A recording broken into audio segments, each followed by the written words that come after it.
virus yang terus menyerang. Di beberapa negara termasuk di Indonesia, pemerintah membuat pedoman dan protokol kesehatan untuk menghadapi virus corona di negara kita ini.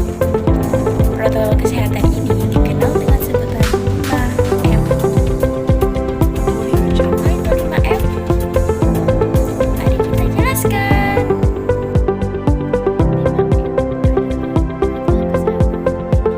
5M.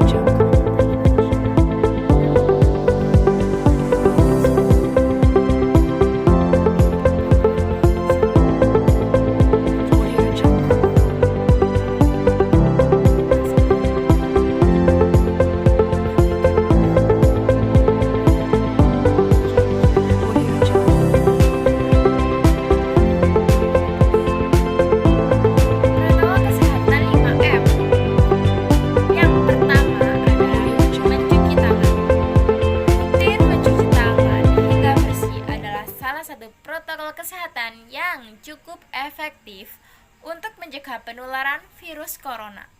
Untuk hasil yang maksimal, kamu disarankan untuk mencuci tangan setidaknya selama 20 detik setiap mencuci tangan.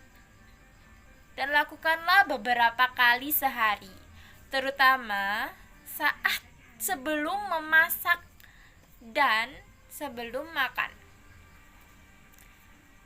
Dan setelah menggunakan kamar mandi.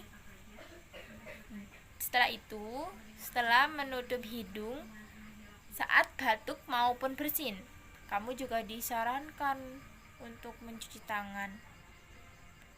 Terutama saat setelah keluar rumah, kamu juga harus mencuci tangan karena bisa jadi kamu terkontaminasi dengan virus dan kuman yang berasal dari luar. Untuk itu, kamu harus berjaga-jaga.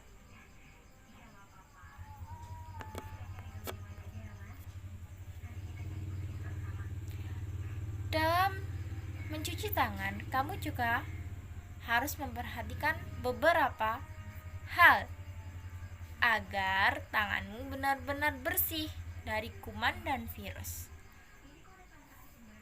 Terutama, kamu harus mencuci tangan menggunakan sabun dan dengan air yang mengalir dan juga bersih. Kamu juga dapat menggunakan hand sanitizer setelah mencuci tangan dengan kadar alkohol 60%.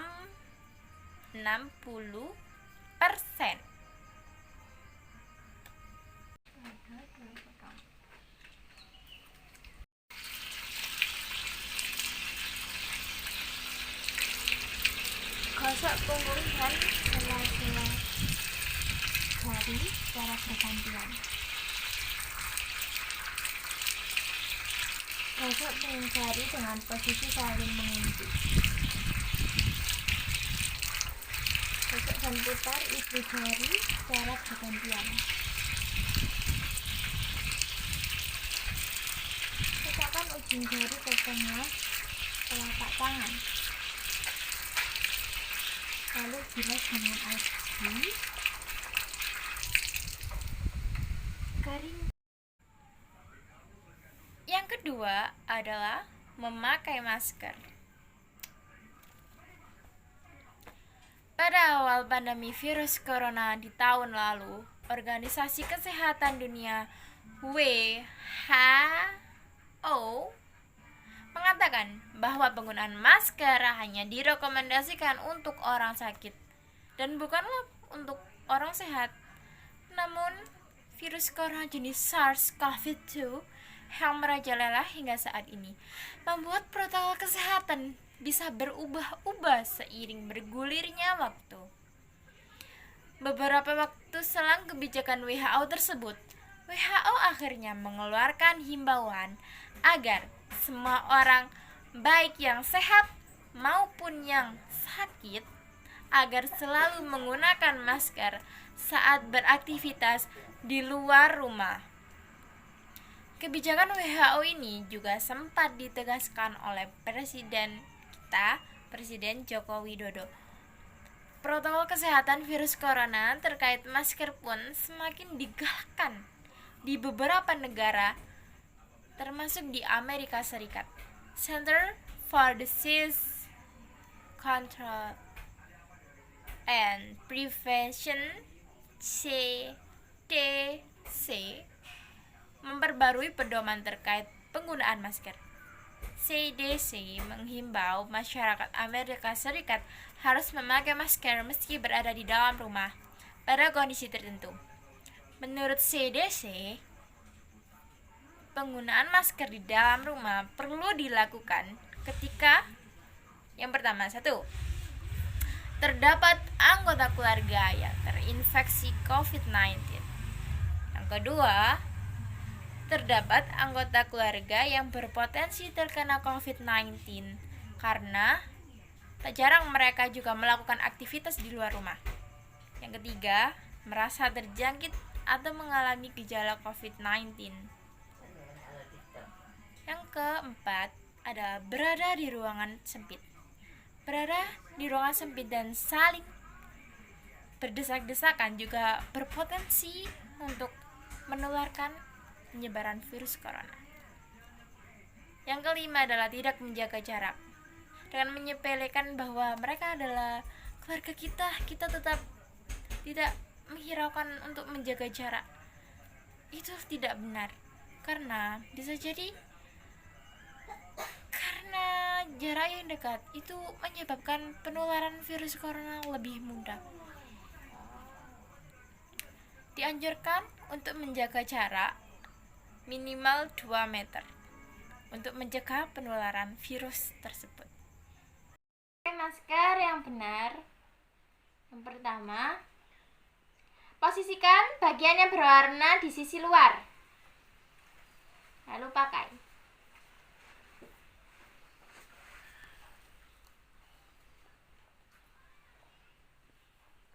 Sesuaikan kawat masker dengan tulang hidung.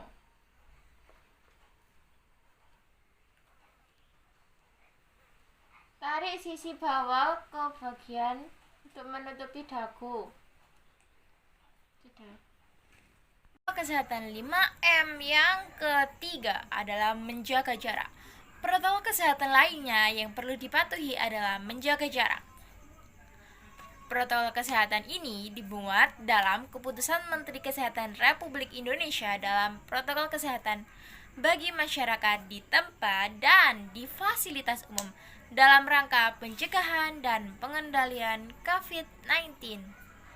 Di sana disebutkan menjaga jarak minimal 1 meter dengan orang lain untuk menghindari terkena droplets dari orang yang bicara, batuk, ataupun bersin, serta menghindari kerumunan, keramaian, dan berdesakan.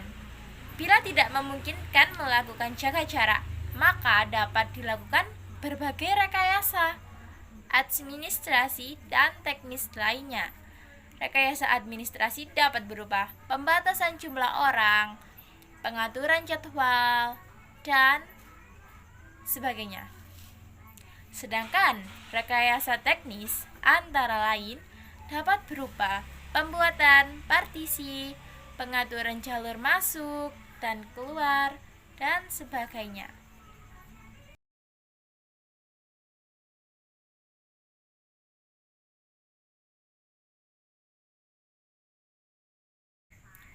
Protokol kesehatan yang keempat adalah menjauhi kerumunan.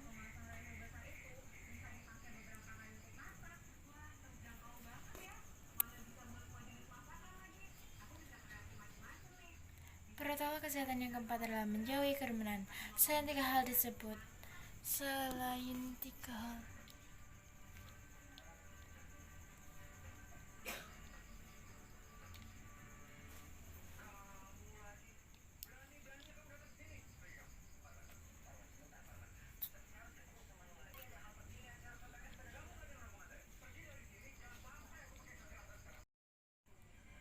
yang terakhir, yang kelima dari 5M adalah mengurangi mobilitas. Apa itu mobilitas? Mobilitas adalah perpindahan individu atau kelompok dari satu lapisan ke lapisan yang lainnya. Contohnya seperti imigran yang berasal dari negara luar masuk ke Indonesia, itu juga menyebabkan penularan virus itu semakin bertambah. Yang kedua, pertukaran pelajar juga berpotensi untuk membawa virus ke daerah yang mereka tempati. Yang terakhir adalah pentingnya vaksinasi dalam penanggulangan dan untuk mencegah penularan COVID-19, maka diperlukan vaksinasi. Mungkin dari kita masih ada yang takut ataupun ragu dengan vaksinasi. Oke, saya akan menjelaskan apa itu vaksinasi COVID-19. Vaksinasi COVID-19 bertujuan untuk memberikan kekebalan spesifik terhadap suatu penyakit tertentu, sehingga jika suatu saat terpapar penyakit tersebut, maka hanya akan mengalami gejala yang ringan. Sebaliknya, apabila tidak melakukan vaksinasi, maka tidak akan memiliki kekebalan tubuh yang spesifik terhadap penyakit yang seharusnya dapat dicegah dengan pemberian vaksin tersebut. Apabila cakupan vaksinasi tinggi dan merata, maka akan terbentuk suatu kekebalan kelompok atau herd immunity. Selain itu, vaksinasi COVID-19 juga dapat menjaga produktivitas dan mengurangi dampak sosial serta ekonomi. Vaksinasi COVID-19 dilakukan setelah kepastian keamanan dan keampuhannya, dilakukan riset dan uji coba.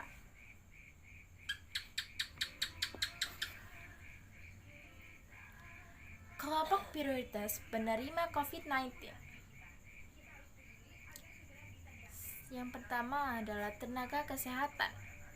Karena tenaga kesehatan memiliki resiko tinggi terpapar COVID-19 dan juga lansia lebih dari 50 tahun. Dan orang dengan pekerjaan yang memiliki resiko tinggi tertular. Kemudian, vaksinasi akan dilanjutkan ke kelompok penerima lainnya, mulai dari masyarakat usia 18 tahun ke atas. Berdasarkan rekomendasi terbaru dari Perhimpunan Dokter Spesialis Penyakit Dalam (PAPDI) saat ini, penyintas COVID-19 harus segera mendapatkan vaksin COVID-19 dengan rentang waktu 3 bulan setelah dinyatakan bebas COVID-19.